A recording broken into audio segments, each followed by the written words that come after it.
everybody. My name is Ashley Schmidt. Today with us is Aaron Grewal and Donnie B. Hello. How's it going? Hey, Donnie, I appreciate you taking the time this morning to talk with us. I know you're getting ready to head back on the road. Where are you heading, by the way? I'm going to load Nogales, and then I'm headed up to Chicago. Oh, okay. Yeah, you're going for a long haul then. Yeah. So go ahead and let's start off by getting to know you a little bit better. Donnie, you like being called Donnie B over the radio, right? Yes, sir. You got a different handle. Yeah. No, they just call me out by my name. I don't have no specific handle. Yeah. How long you been driving for? Coming up on 30 years now. That's crazy. That's a long time. Yeah, it's been a long time. Feels like it too. Yeah, I bet. Wow. How long you been in the industry, really? How'd you get into it? Did it start off as a childhood dream, or you just kind of fall into it, or your dad, did he used to drive? Tell us a little bit about that. Well, I had a couple uncles that drove, and then my dad drove for a short period of time, and I used to be the kid, on his knees with the little trucks, playing. And it just was ingrained in me, I guess. And once I was able to get into it, or even get behind the wheel, it was on from there. That's awesome. That's really cool. So you did dream about it as a kid? Yeah, absolutely. That's really cool. Yeah. I always thought that maybe people never really dreamt of becoming a driver. It just kind of like happened. But that's really cool to know that. A lot of people these days, a lot of people lose their jobs at banks, and they think in trucking you make a whole lot of money, right?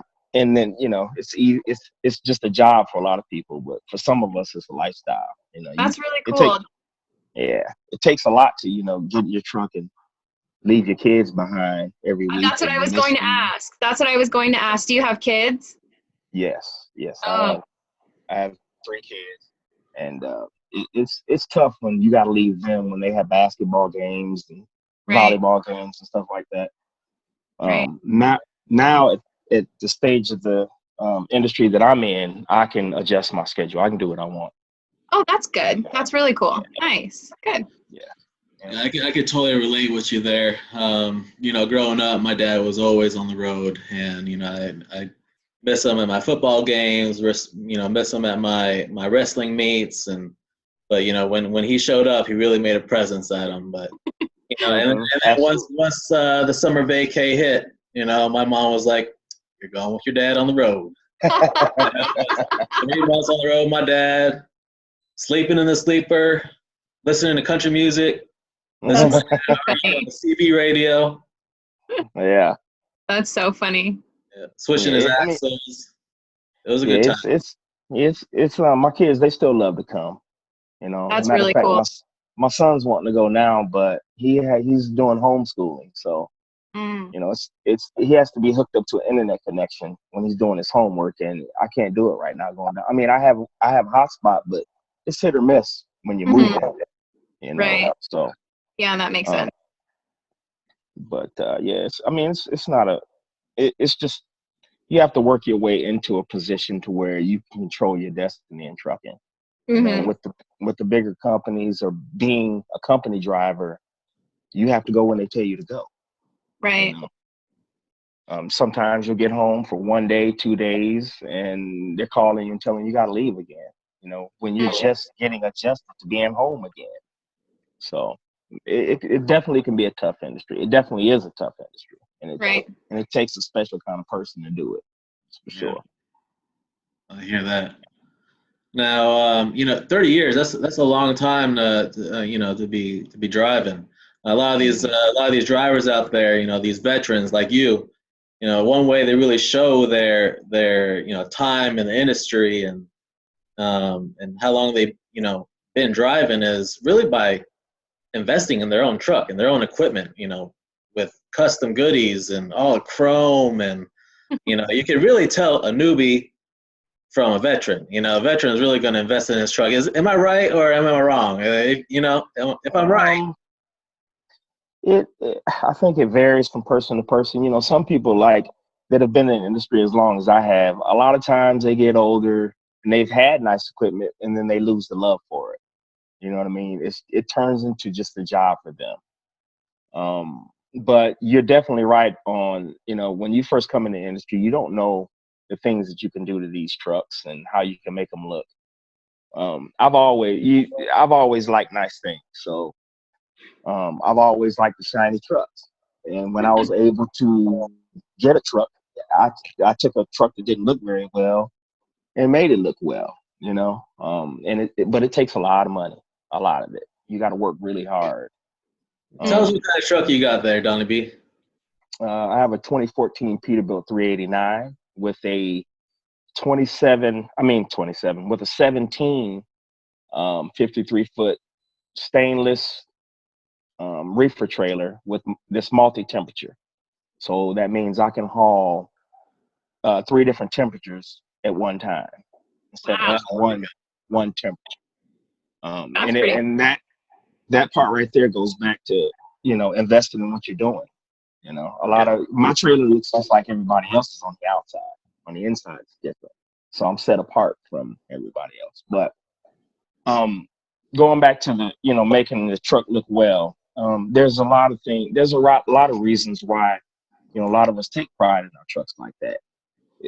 It's not just our trucks; it's our parents. You know, a lot of the younger guys, they pull up, the trucks are filthy.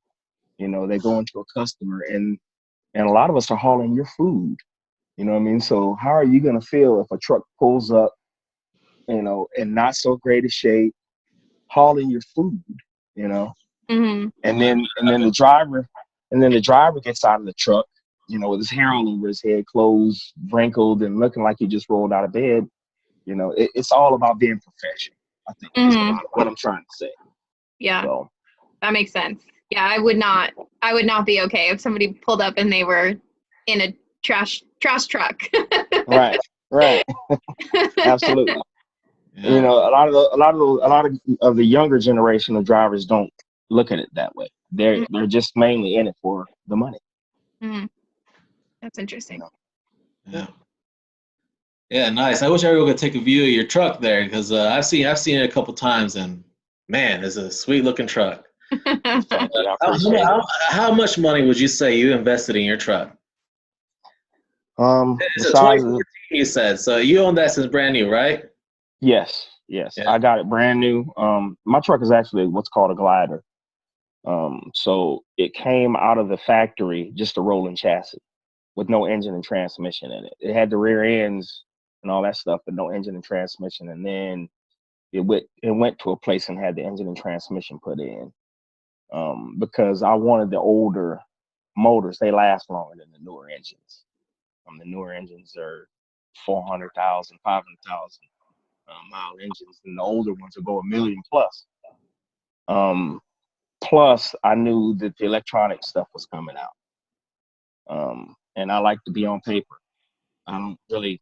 It's not very comfortable to have a computer telling you when you can sleep and when you got to get up, and you know. So it's a matter of reading stuff like this, you know, where you stay up on top of what's going on in the industry, right? And you think ahead and you plan ahead. So, what was your question again, Aaron? I'm sorry. I think I like straight to the lesson. Okay. Yeah. That's all right. The question was how much you think you had really invested in your truck, and you know, in both the truck, because you said it was a rolling chassis coming out, no motor, no tranny, and then you know, total you got your your trailer, your reefer trailer, stainless steel. I know you got them matching in colors and everything, and you got all the chrome on both of them. You know, you polished that tank up real nice. But just how much you invested in that? Just the truck and the trailer alone is right at about $500,000. Or not half. Wait, $250,000. $250,000. I'm sorry. Let me correct that. $250,000, and then with all the extras on my truck, probably maybe 30,000-40,000 just in foam and upgrades. Yeah. Yeah. And that's just in 6 years right there, huh? Yeah, yeah. Because I just finally, actually, my truck. I just paid for my truck. Was it August? September or August of last year of 2019. My truck, Wow. I got it paid for. And my trailer, it'll be paid for in August of 2021. Nice. And Congrats. That's thank awesome. you, thank you. It's been a lot Yeah. of hard work though. A lot of hard work. I bet. And a lot of hours too, right?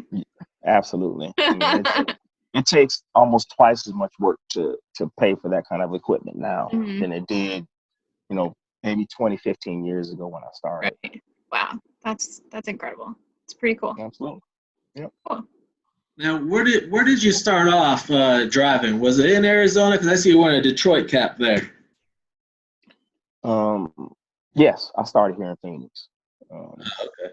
And you were born in the Detroit area? Yes, I was born in Detroit. A lot of my family still lives there, and I run there on a regular basis. It's either when I leave here, I either go to Detroit or Chicago, one or the other. I don't divert too much off of that path because I want to get back. Right.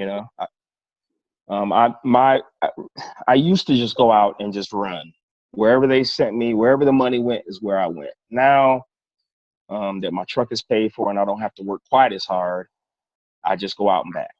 I'll leave for today. I'll get up there probably Wednesday.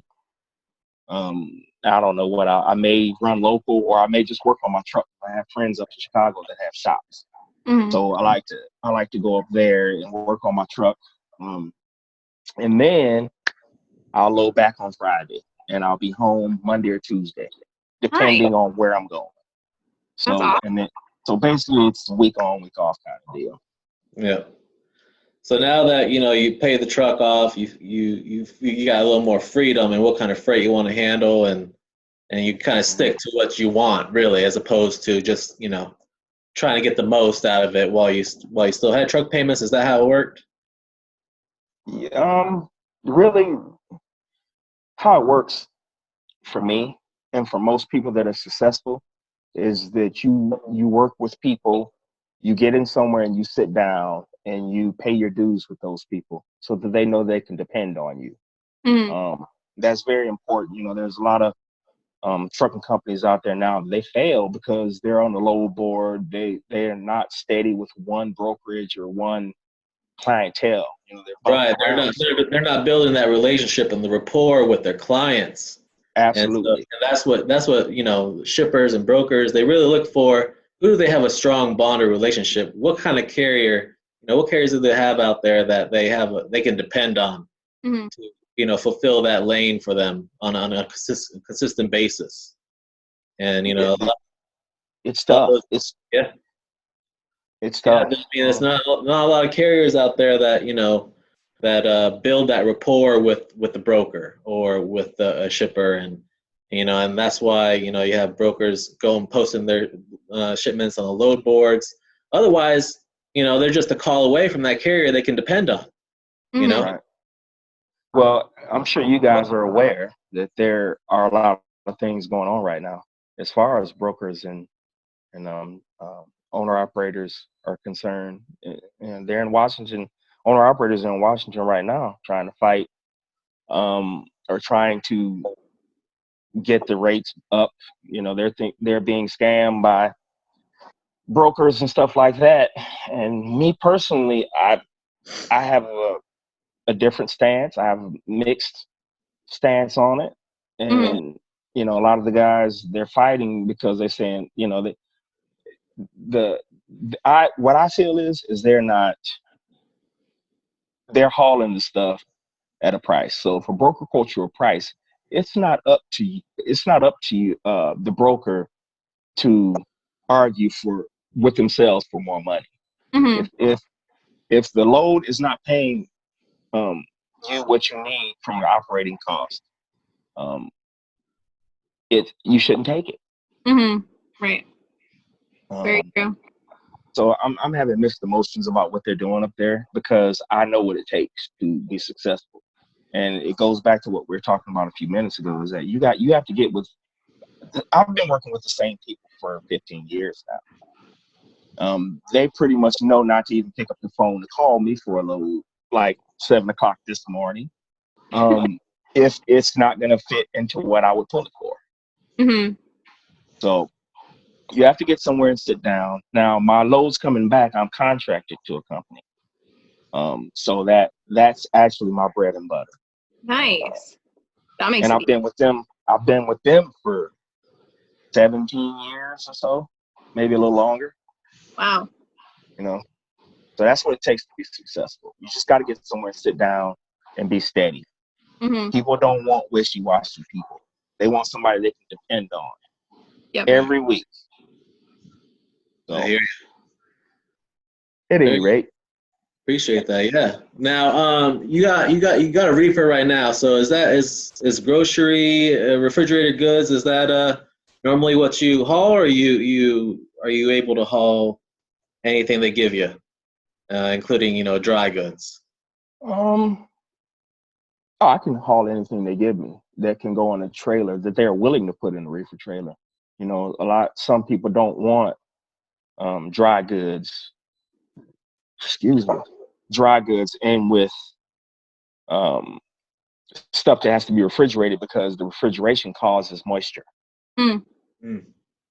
However, I have hauled one of our big contracts. One of the main owners of the company was moving to Phoenix, and so the front quarter of my trailer was his furniture, and then the rest of my load was my regular load, frozen. So yes, I've hauled furniture and food at the same time.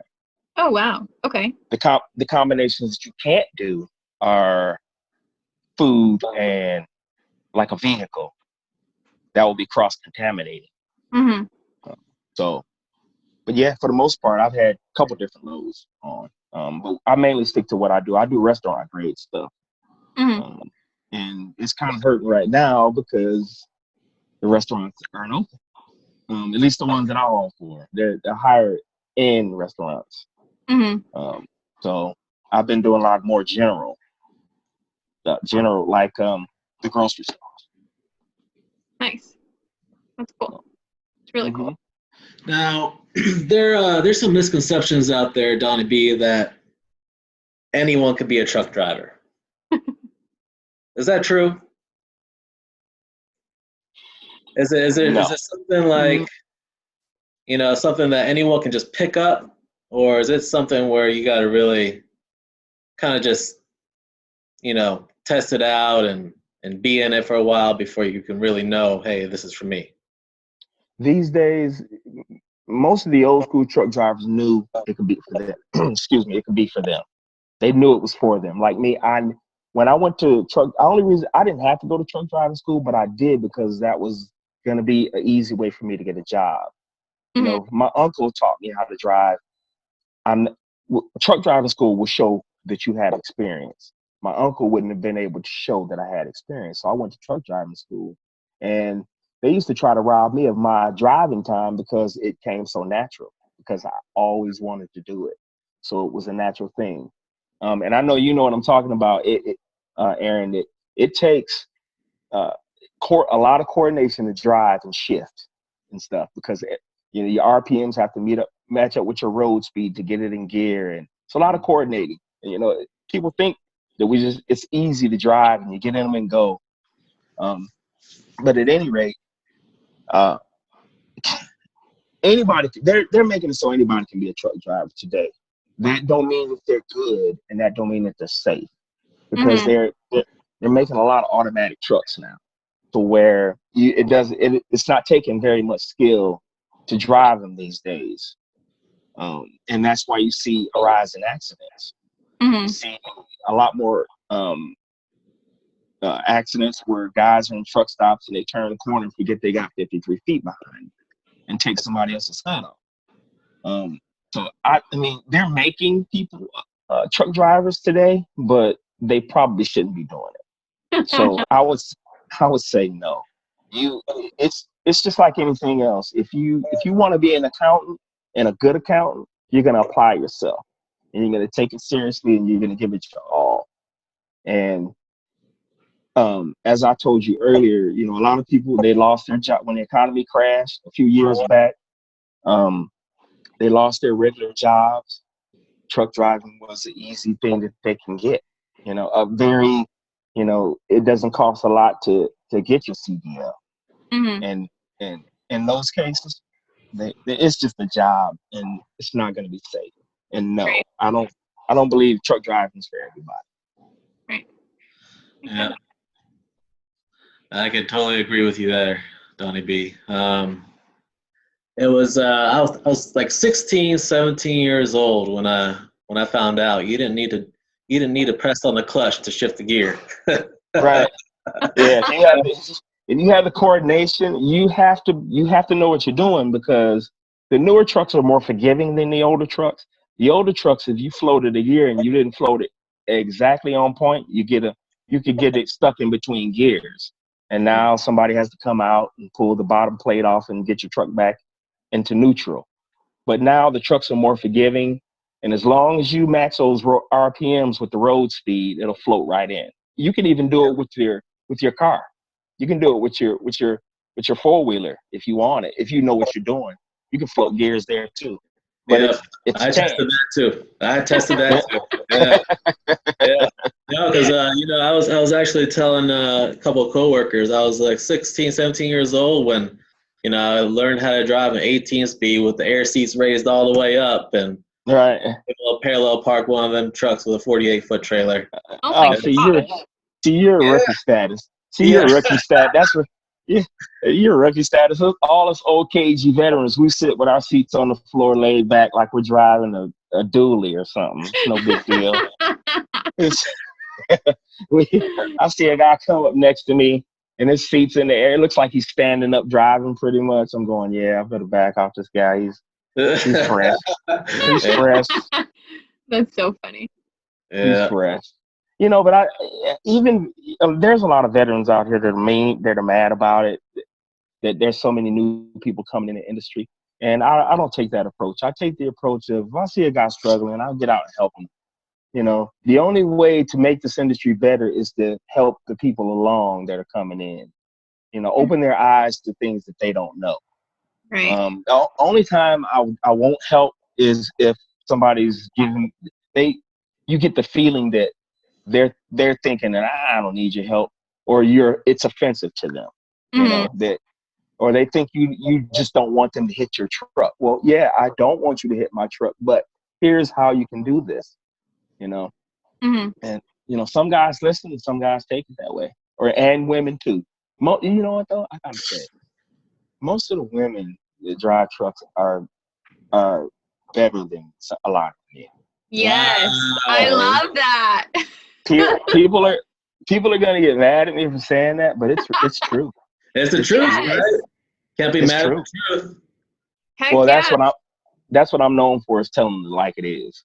And I know a lot of good driving women. I know you guys can look her up, Miss Ingrid Brown. Oh, yeah, we've heard of Ingrid. I've got it. She's like I call her Ma, but it's like, girl, I'm only like a few years younger than you. You're more like a sister. So, but all right, Ma. She's I love her to death. We're really tight. Mm-hmm. And then I got another lady, Angela, that I got her job working with me for one of the owners of the company that I'm contracted to. And cool. It's like, Angela, she's making the guys over there look horrible. That's so awesome. She runs as hard as I do.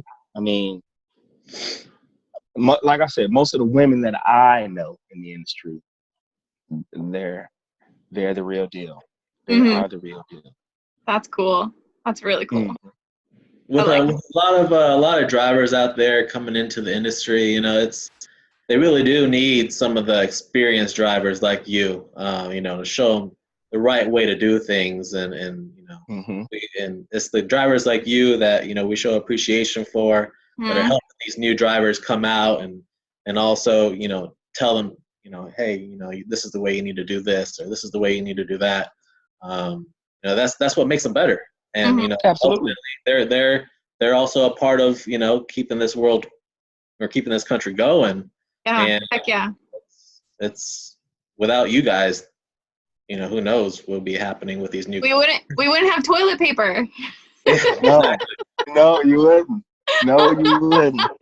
Oh, jeez. Hand sanitizer. Right. I make a joke of it, but it's so true. I mean, you can't. I went to the grocery store this weekend, and there's still no hand soap. There's still no toilet paper. I went to the grocery store last night and to get hamburger buns. Wiped out. Oh my gosh. Wow. And so the store manager comes up to me and he's like, "Well, I'm sorry." And I was like, and I looked at him. He noted, well, I don't have it on now. Well, I had a shirt similar to this. I don't know. It was a shirt, basically showing that a truck on it. I'm a truck driver.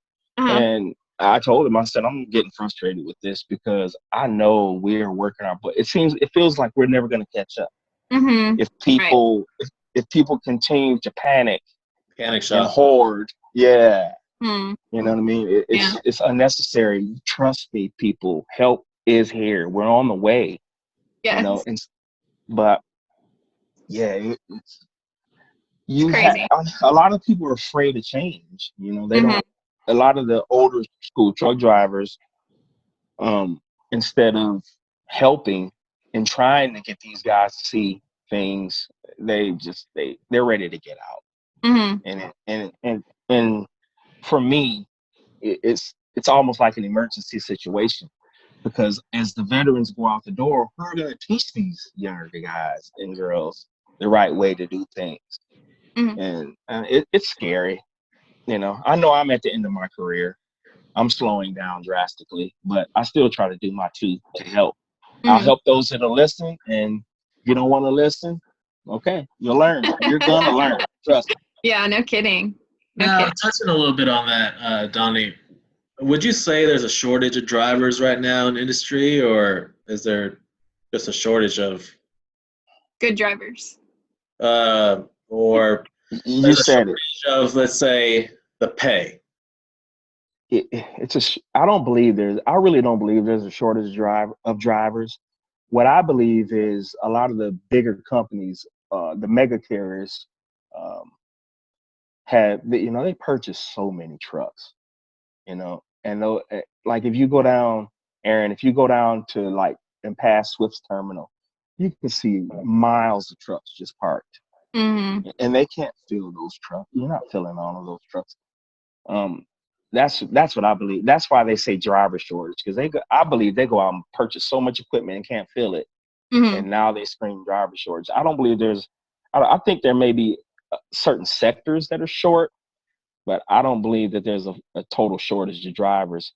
If that's the case, why is there's not as much freight? So how is there a driver? How can you justify saying that there's a driver shortage when, like, a couple weeks ago when I was leaving home, there wasn't any freight around?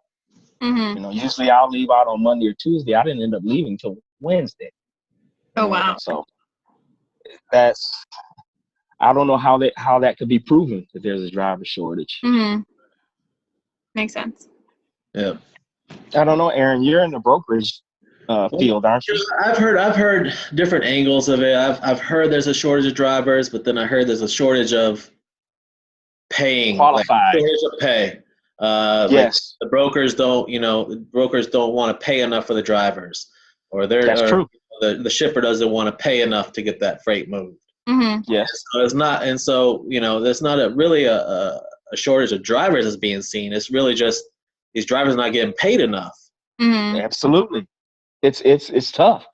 It's tough, especially when you're an owner operating. You have some pretty high operating costs. Before my truck got paid for, I was right at 6,000 before I can even bring any money home to feed my kids. Oh, wow. So I can't sit around. I can't take freight that is paying less than the minimum. Yeah. Makes sense. And yes, Aaron, you hit on a very valid point. That's very true. Some guys will pull it, and then I wouldn't. I'm not pulling it. Just like what's going on in Washington right now. they're going to ask the government to get into something that the government really. Uh-oh. I think we lost him. Oh, there he is. Sorry about that. That's okay. No, I'm back. But I believe that they're asking the government to get into something that they can't get into. If the freight is not paying, don't pull it. That's the only thing. In my eyes, that's the only thing that's going to drive the rate back up. Is when they can't get anybody to pull it. You know. Right. Makes sense. Yes. And those kind of drivers that do take those low paying jobs, would you say that those are normally the newbie kind of carriers, the dirty truck, dirty driver kind of carriers? How would you what kind of carriers would you really say take those kind of shipments? I'll tell you. You know how you have buy here, pay here places for car lots now, for people who have bad credit. Yeah. Well, they have that now for trucking. Because the big companies or the mega carriers buy all these huge amounts of trucks. Well, they keep those trucks in a rotation, and then they go off to, some go to big dealerships, some go to those buy here, pay here truck lots. So you can go down there and with $10,000 and put $5,000 down on a truck. You need $2,700 to start your about $2,000 to start your insurance, and so on and so forth. With $10,000, anybody can be in the trucking, and those places are just like the car lots. You don't have to have no good credit. So the moral of my story is, you're not putting no skin in the game. You're not going down to Peterbilt and have to have a good credit rating to get the equipment. So, a person like me is vested. I had to put some skin in the game. I stand to lose everything if I don't make it. Whereas with those buy here, pay here guys that buy those trucks, they drive those trucks till the wheels fall off of them. They don't do a lot of the things. They'll go put second rate tires, and they just keep them running until they stop running. And then they leave it, and then go to another buy here, pay here place and buy another one. And what that does is makes it so that they're just hauling in every bit of the money that they're making. They don't have to put back into the business. They put that right in their pockets. Right.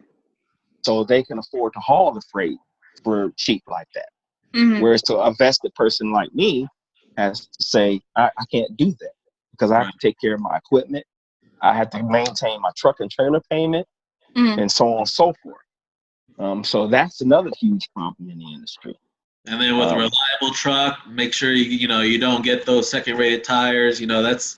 That builds the reliability with your customers. They can always depend on you. Absolutely. They don't have to worry about a broke down truck or second-rated tires on there that might blow out 10 miles after pickup. Absolutely. Makes sense. There's so many factors that are hurting this industry right now. It would take a panel of people to sit and try to figure out how to fix it all. And it's only getting worse. Right. Let's look a little bit on the lighter side of things here. What's some of the best places you've driven through during your time in this industry? Some of the most beautiful places, you'd say. Once a year, I usually try to get a load going from Chicago, like to Seattle, Washington, because I can travel through those states that I don't frequent at all. And that's like South Dakota, North Dakota, Montana. Those states, the traffic volume is low, it's quiet, it's beautiful scenery, and it's the temperatures are like room temperature, comfortable. You know what I mean? And but I like to run up there. I don't mind running up there in the summer months. I don't mind running across like Nebraska and Wyoming either. But all of those states that I just named, the shit can hit the fan weather-wise real quick. Yeah. And so you got to pick your spots. But I've driven through every state in the United States, with the exception of Hawaii, of course, and Alaska. Mhm. I've been to Canada, and no offense to the Canadian listeners, but I didn't. It's too much of a pain in the neck to get in and out of Canada, and running up in Canada is like running Michigan and Illinois and Wisconsin and stuff. It's kind of like the same. So there wasn't anything that thrilled me up there. But yeah, I don't mind running across the north in the summer months. And it's beautiful country up there. Beautiful. Nice. That's cool. I haven't made my way down to Canada, but I've heard some good things up there, so I'd like to visit some. Some of the providences up there are beautiful. Very, very beautiful. But like I said, it just didn't.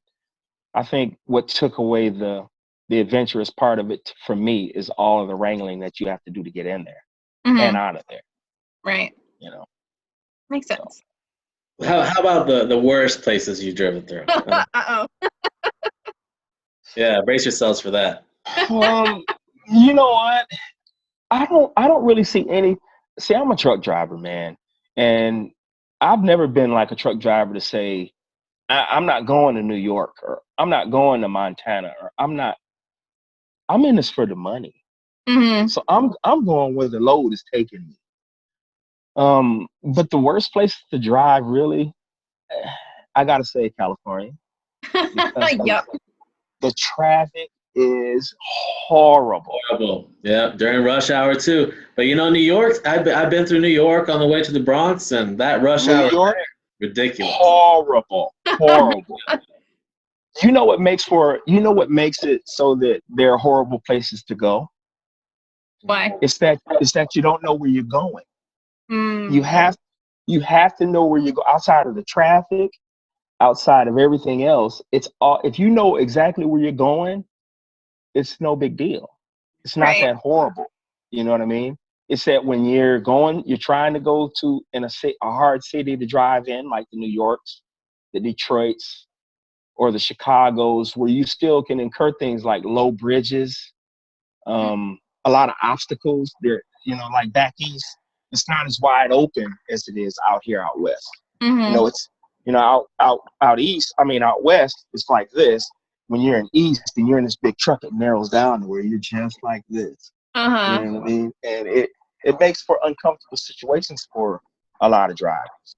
Right. And they don't want to deal with it. But over there in like Jersey, I don't like going, but I will go because Jersey is set up like.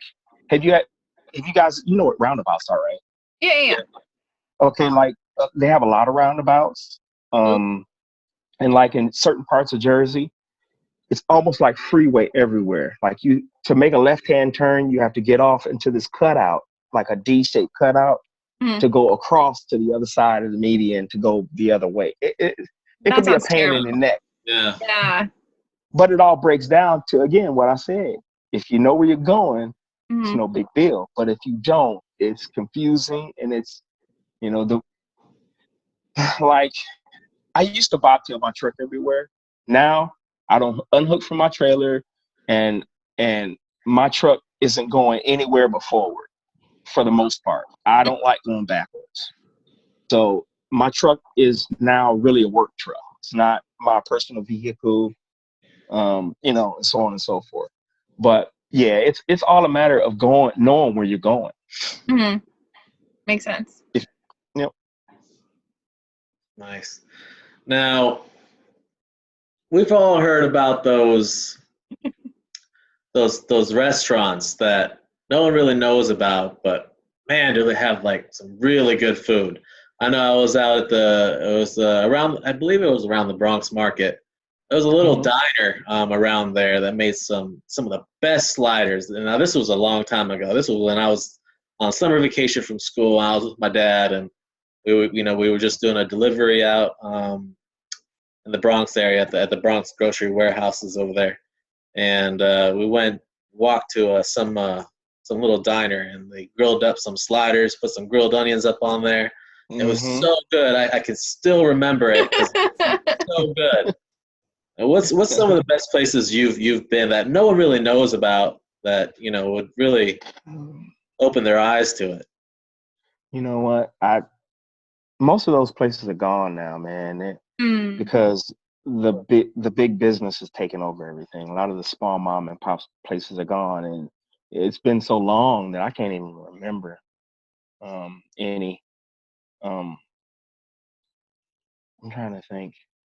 Yeah, I can't even think of any right now. But I'm one of those guys that I'm not a truck stop junkie, or I'll get off and dip into a Cheesecake Factory in a second. Yeah, heck yeah. I'm driving down the road and I look over. Yep, that mall parking lot is big enough for me. I'll get off, whip around, and go right off in there.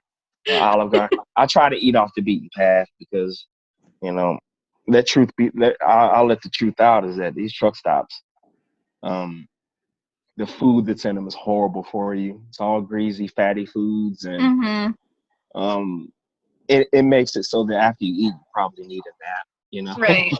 Yeah. You can't even get back on the road. Yeah, and too, a lot of the truck stops are switching to Subway and Wendy's and Burger King. That's all that's in them now. So I try to eat. But nowadays, Aaron, to answer your question, all of those small mom and pop spots are gone. You have to go with the big guys or certain food. Applebee's. Applebee's is even like a middle of the road, borderline fast food place these days. So, and then the prices that you pay at the truck stops, you can go and get yourself a decent meal, right? At a place where they're serving better grade food. I'm sorry I can't answer that question for you. You're good. But it's okay. Maybe you can help me out with this because when you mentioned the bigger guys, McDonald's kind of popped in my head, but there's a McDonald's that's built into a bridge. Where is that? Oklahoma. Oh, yeah, it's Oklahoma. It's like built into the side of the bridge. What? Super cool. No, it's over. It's a bridge over the highway, and it's a McDonald's. So you could sit there, and cars and trucks are passing up under you. That's on the Interstate 44 toll road in Oklahoma. Wow, that's crazy. That's super cool. Yeah. That's cool. That is cool. Yeah, they just redid it, actually. It's super cool. It's super nice on the inside. I just go in there to wash my hands. Not get French fries? No. Right. Wash your hands, right. I'm not a McDonald's. I'm not going to sit here and say I don't eat it, but I will if I have to. Right. You got it. But it's not going to be a restaurant of choice.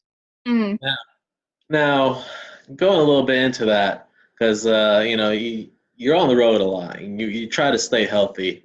So I mean, I can agree with you trying to stay away from the fast food. What's some of the stuff? Because I mean, when you think of a truck driver, you think of a big guy, right? I mean, you don't nothing personal, or not to offend you, but I mean, you're not a big guy. You're not offending me. I absolutely work on it, and that is the stereotypical thing that people think when they think truck driver. They think cowboy boots, big belt buckle, their guts just imploding, the belt buckle, plaid shirt and cowboy hat. That's what they think of. Well, it's not that way anymore. Those guys are pretty much becoming extinct. Now you have flip-flops, shorts, t-shirts. There's so many different walks of life out here on the road anymore. Back when I first started driving, that was a no-no. And it's actually really in the regulations that you're supposed to be wearing boots driving trucks. Oh. But especially some freight drops on your foot, man. And you're wearing some boots. Yeah. I'm a sneaker guy. I'm going to be comfortable. Because I do drive with shoes. There are a lot of guys now that, hey, I keep my truck. You could drop a wet slice of bologna on my floor and pick it up, and there won't be anything. You can go ahead and eat it. But But a lot of guys, they get in and they take their shoes off and set them over to the side, and they drive in their slippers, and that's cool. I don't have a problem if you be comfortable the way you are. But I've seen things that make it so I don't do that. You know, things happen in an instant. And one night I was coming up the road. I like to drive at night, so it was probably 3 o'clock in the morning, and it was in the winter. A guy had his girlfriend with him, and he lost it, slid off the road, and she was in her pajamas, no shoes. It's freezing cold out there. Yeah. And he's even driving in slippers, and now he can't. We lost him again. Oh, there he is. No, people keep trying to ring in on my phone. They can wait. I apologize. Okay. But you know, you can't. Things happen in an instant, and I've been in a collision in my truck, and stuff flies everywhere. So you might not be able to reach down and grab your shoes and put them on. You know, it may be a wreck where it's a fire. You have to be prepared to get out of the truck. So I drive. You know, with seeing things and learning, I drive with something on my feet all the time. Preferably a sneaker so I can run. Yeah. Oh, that's funny. That's good. That's good. Yeah. Now, I always like hearing about some of the craziest experiences drivers have on the road, and you know, I got one of my own. My dad told me it's one of my favorites because you know, every time I hear it, you know, I get goosebumps from it. But you know, my dad was on the road one time, and he parked on the side of the road. He was getting tired, so he thought he'd get some rest. And so he goes back in the sleeper, and he's falling asleep, and he's woken up by a knocking on his trailer, almost like a pound on his trailer. And so he's like, what the hell? He gets up out of his sleeper, sits in his seat, looks in both mirrors, doesn't see anyone on the side of his trailer, either side.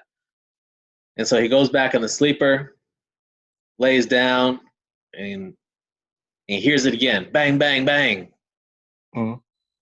Hops up out of his sleeper. He's like, what the hell? Looks at his mirrors, kind of opens his door, looks out, doesn't see nothing, you know, by the rear tires, nothing. He stays in his seat for about 10, 15 minutes. And then he's like, okay, nothing. He goes back to his sleeper, lays down, closes his eyes. He's not sleeping because he's still thinking about it.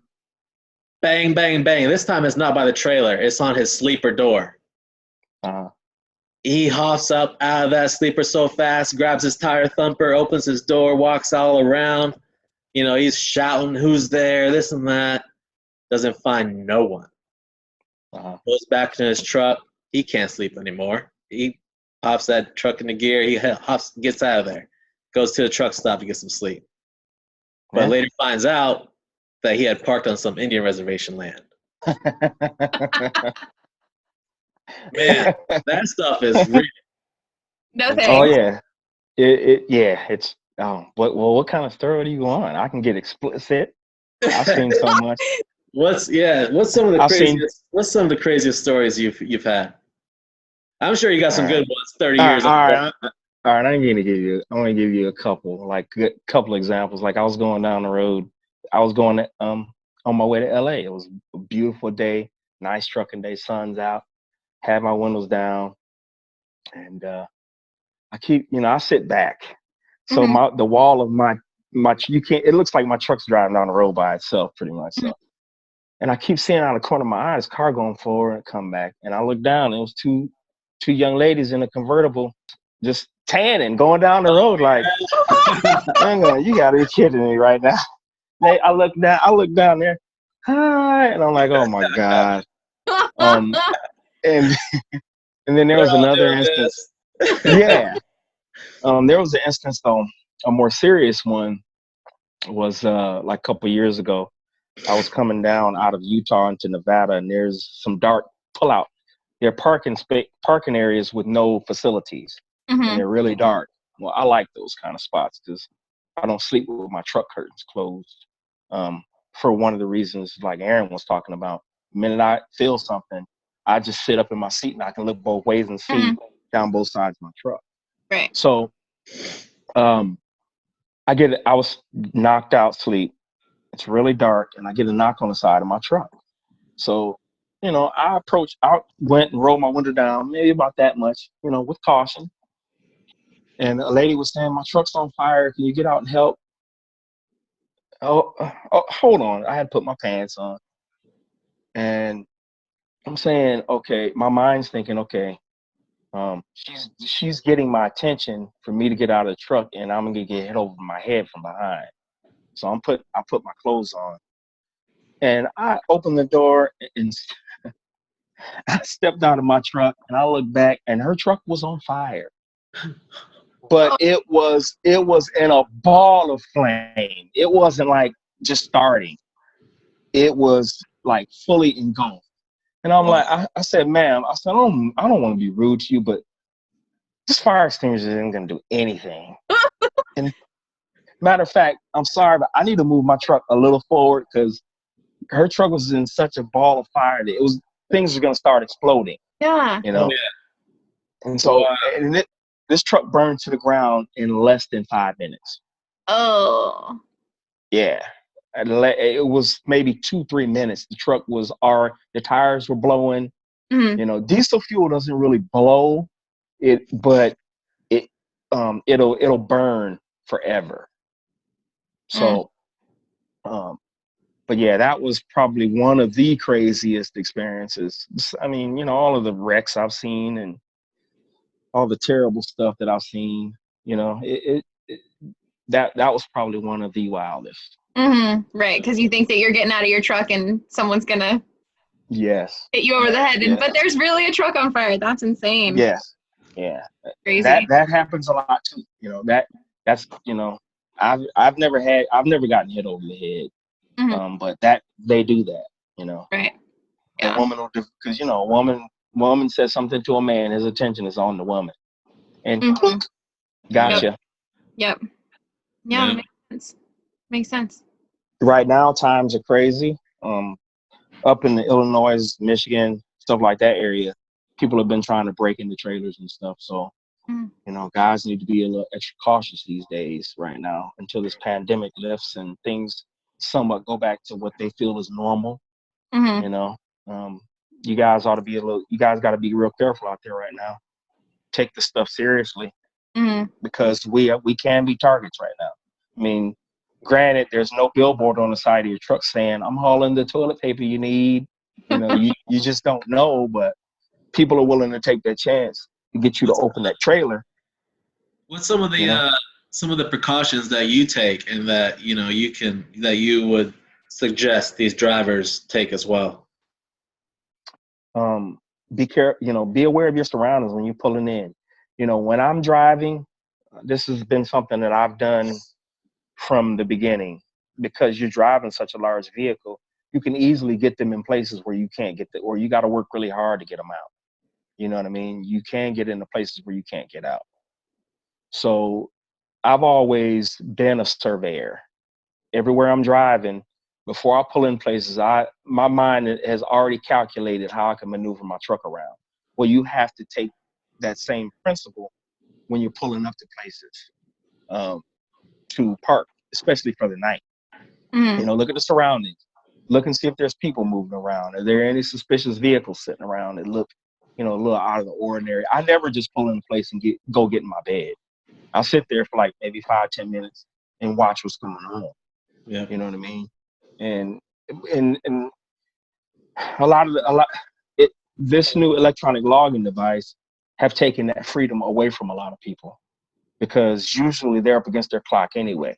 So the last 10-20 minutes of the clock, they're hauling behind to get somewhere to park. They don't have that luxury anymore to be able to, plan out their route and say, you know what, I know where there's a good petrol parking spot at that's safe and clean, and they have to stop pretty much where they are. Right. But yeah, I just look at the area, and I'll just say this: I'm protected, because it is really dangerous out there today. People take that for granted. they take for granted. They just think they're safe everywhere, and it's not the case. Yeah, that So makes you sense. just you have to be very careful of surroundings. Also, it depends on where you're at. If I'm going to be down, if I'm going to deliver in New York, I'm planning myself to be well outside of New York to go to bed, and then I'll get up at 3:00 in the morning and go into New York.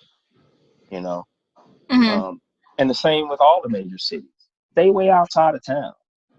You know, half of the people that are going to do something to you they don't have the means to make it out to you.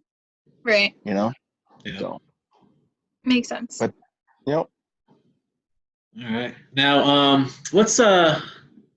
we're getting close to the end of our time here, but I've been dying to know what's some of the things that help you stay awake on the road, because I know, growing up around my dad driving and owning his own business, one of the ways that he kept himself up is sometimes he'd start an argument on the CB radio for no reason. He just started a debate with another driver on the CB radio. but it kept him awake, that and the window crack, get some cold air, he'd be good. Yeah. What's some of the ways that help you stay awake on the road? Or do you not risk it? Do you not push it? I'm gonna rest. You have to maximize your time on the road. When it's time for you to stop and take a break, go to bed. Don't sit there and watch TV for 45 minutes or an hour, whatever. Or don't go on a truck stop and hang out and telling truck driver stories. Lay down. Sometimes just laying down and not going to sleep, that's still rest. Your body is resting. You have to maximize your time. But as far as going down the road, I mean, we all hit that mark of, you get naughty. You just have to know your limits and know when to stop. I know through my rest period whether I'm going to catch my second wind or not. So I'll roll the window down. I have a nice stereo system in my truck, so I boom it and get myself going. And if I can't, after that point, if I can't get my second wind, it's time to take a nap. And that's where the electronic log device is not good for the industry either, because those guys have to go down the road, and when their body is not wanting to, or they have to get up when their body's not wanting to, or they have to park and go to sleep, and they may have been sitting in a shipper for 3 hours where they've laid down, and now they can't go anywhere. It's just, it goes on and on and on. Right. But you have to maximize every moment that you can get rest. You have to do it. I've never taken drugs unless you're calling. I occasionally, if my schedule is tight enough and I have to go, I'll drink a Red Bull or something. But other than that, it's just not worth it to do drugs. It's to keep you up, because sooner or later you're going to crash anyway. So it's better to go ahead and get the proper rest you need and get down the road. Yeah. Yep. That makes sense. There you folks have it. Rest up. Yeah, rest. That's right. That's really great advice. Don't drink the coffee. Don't eat the French fries. You know what? Right. It's hard because you got all the temptation from these truck stops. You got all that caffeine. You got the big mugs. You got the stay awake pills right on the counter there. It's. Yep. She brings up a great point. And that's another thing that I do. When I know I got to go trucking, I don't eat heavy. I eat light. You eat a salad. You eat. The problem with pretty much everyday living is people eat to get full. You're supposed to eat to, you stuff yourself. That's really not the proper way to eat. You're supposed to be eating to get nourished, and you have to do that on the road. You have to eat to where that hunger pain goes away. That's nourished. And then if you go in there and eat the buffet and go to the buffet a second time, when it's time for you to get in that truck, now your body is taking all of its energy to digest that food. And it's, you know what I mean? So I'm glad you brought that up, because I breeze right over it. But that's another thing that I do to stay awake, is I eat light. I'll eat a soup. Preferably not like a cup of soup, but a soup with some substance to it. Like some kind of chunky soup or creamy soup. Something, like I said, that gives you nourishment, and that'll keep your energy level up as well. A lot of people don't realize that. And again, and back to what I said about just laying, if you're laying down and you can't go to sleep, just lay there and rest. Well, another key is get undressed, because your body is not comfortable when you're in your clothes and you go to turn and move and your clothes are sideways. It's not comfortable. Get your body comfortable, strip down to your skivvies, you know what I mean? And lay there and just be comfortable. You'll eventually fall asleep. Right. So yes, rest. That makes sense. Awesome. Well, Donnie, it's getting close to that time there. We definitely appreciate your time today. Yes, we do. You guys, thanks for having me. Of course. Thanks for having me. Yep. And we'll stay in touch, and you stay safe out there, all right? We appreciate everything you're doing for us right now, especially during this time. Yes, we do. You know what? I don't mind helping those who need the help. Good. That's awesome. There you have it, man. Yep. We need more people like you around here. Well, thank you. Of course. I'll try to teach as many as I can. Good. That's awesome. That's good. Cool. Well, thank you. Thank you so much. Right. We hope you have a great day, and we'll talk to you next time. Yep. All right. You guys have a good one. I'm getting ready to go get on the slab now. All right. Good luck. Drive safe. Bye now. Thanks. Bye-bye. Bye.